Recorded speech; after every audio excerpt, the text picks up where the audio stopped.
सफल न होने के कारण क्या है ना, कि हम तुलना करते हैं किसी चीज़ को लेकर।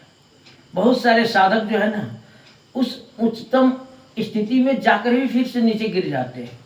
कारण क्या है कि वो तुलना करना शुरू कर देता है। हम भी तो इतने साल से ध्यान साधना कर रहे हैं, हमारा अभी तक ऐसा नहीं हुआ, वो व्यक्ति वहाँ पहुँच गया, उसके साथ तो इतने लोग हैं। कहने का मेरा अर्थ ये है कि हमें धन संपत्ति, किसी के मतलब क्या कहते हैं सफलता देखकर हमें तुलना नहीं करना चाहिए, क्योंकि सबका अपना अपना एक प्रारब्ध है। उसको क्या मिलना है इस जीवन में वो पहले से तय है। उसको क्या मिला है, जैसे कि एक साधु आए थे हरिद्वार से, तो मुझे बोल रहे थे कि बाबा जी आप इतनी वेदांत के विषय में जानकार हो, इतने अच्छे शास्त्र ये दुनिया जहान, फिर भी आपके नज़दीक में इतने लोग नहीं आते हैं। मैंने कहा कि वो मैं नहीं चाहता हूँ। राम सदा सेवक रुचि राखी, जो सेवक की इच्छा होती है वो परमात्मा पूरी करते हैं, और वो मैं नहीं चाहता हूँ। उनको मैंने बताया कि ऐसे ऐसे वो क्या बोलते हैं गुफा में बैठे हुए संत हैं जो भगवान तुल्य हो गए हैं, जिसको कोई नाम भी नहीं जानता है। वृंदावन में ही ऐसे संत मैं नाम नहीं कहूँगा जो साक्षात कृष्ण के स्वरूप बन गए हैं, लेकिन उनको नाम कोई नहीं जानता है, क्योंकि वो ख्याति नहीं चाहते, वो परमात्मा से मांग नहीं रहे हैं। परमात्मा को बार बार कहते हैं कि हे परमात्मा मुझे छुपा के ही रखना। तो जिसको चाहिए धन संपत्ति यश कीर्ति, जिसको चाहिए राम सदा सेवक रुचि राखी, मैं आज भी आप लोगों को कह रहा हूं कि मांग कर देखो कैसे नहीं देता है वो। अगर आपको यश चाहिए कीर्ति चाहिए वो देगा वो।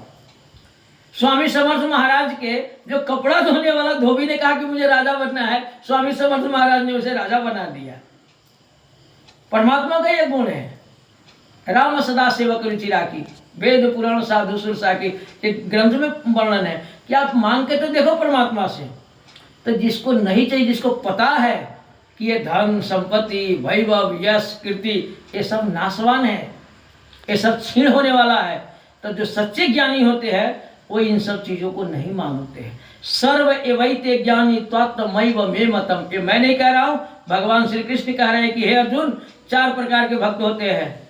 कोई धन मांगते हैं मुझसे, कोई जो है अपने रोग निवारण के लिए मुझे भक्ति करते हैं, कोई जो है मुक्ति के लिए मुझे भक्ति करते हैं, और चौथा जो है वो ज्ञानी महापुरुष जो कहते हैं कि ब्रह्म सत्य सत्यम जगत मिथ्या, यानी ब्रह्म ही सत्य है बाकी सब मिथ्या है, यह जानकर वो केवल ब्रह्म की उपासना करते हैं बिना कोई चाहत की।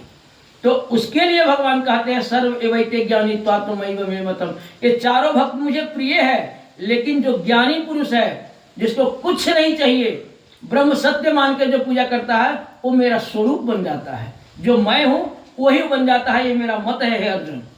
जो मैं हूँ वही वो बन जाता है। तो ऐसे महापुरुष कुछ मांगते ही नहीं है परमात्मा से, बस प्रभु तुम सत्य हो इसलिए मैं तुझे पकड़े हुआ हूँ।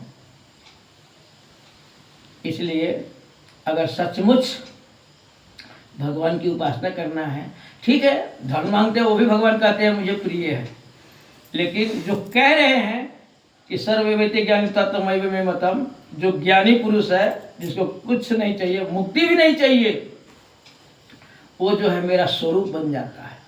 स्वरूप का अर्थ जो भगवान है वही वो बन जाता है। भगवान कह रहे हैं मेरा मत है, उसको मैं वही बना देता हूँ। इसीलिए इन सब चीज़ को मांग कर हम छोटा बन जाते हैं भगवान के नज़रों में। कीर्ति चाहिए, यश चाहिए, धन चाहिए, पद चाहिए, प्रतिष्ठा चाहिए, बीवी चाहिए, बच्चा चाहिए, धन चाहिए, ये चाहिए वो चाहिए, ये सब क्षणिक चीज़ है। उसको मालूम है ना क्या देना है क्या नहीं देना है। सच्ची दिल से शरणागत हो जा और जो भगवान के नाम जप करना है उन सब करते रहो। फिर देखो ना, जब एक माता को पता है कि बच्चे भूखा है, बच्चे को दूध देना है, तो वो तो जगतपति है, उसको क्या नहीं पता है कि इसको क्या कब चाहिए। तो एक बार खाली सच्ची शरणागति होके तो देखो, कुछ मांगे बगैर हम व्यापार करने लगते हैं कि प्रभु इस बार तो मेरा बेटा को IAS बना ही देना तो अब वही बेटा जो है माँ बाप को वृद्धाश्रम में जाकर पहुंचा देते हैं। ऐसी क्या सौदा करना। इसीलिए तन मन धन समर्पित करके ईश्वर के श्री चरणों में जाओ। जो भगवान ने एक प्रतिज्ञा किया है इस जगत की जीवात्मा से, सर्वधर्म परित्याज्य मामेकम शरणं व्रज अहम त्वाम सर्व पापेभ्यो मोक्षयास्मि मा शुचः। तुम सारे ये धर्म को लेकर जो संशय है उसे हटाकर मेरी शरण में आ जा, मैं तेरे सारे पापों को जलाकर तुझे मुक्ति दूंगा। जब उनकी इतनी बड़ी कहना है तो हमारा काम है केवल जाना, शरणागति होना, बाकी वो सब देख लेंगे। जय साई राम।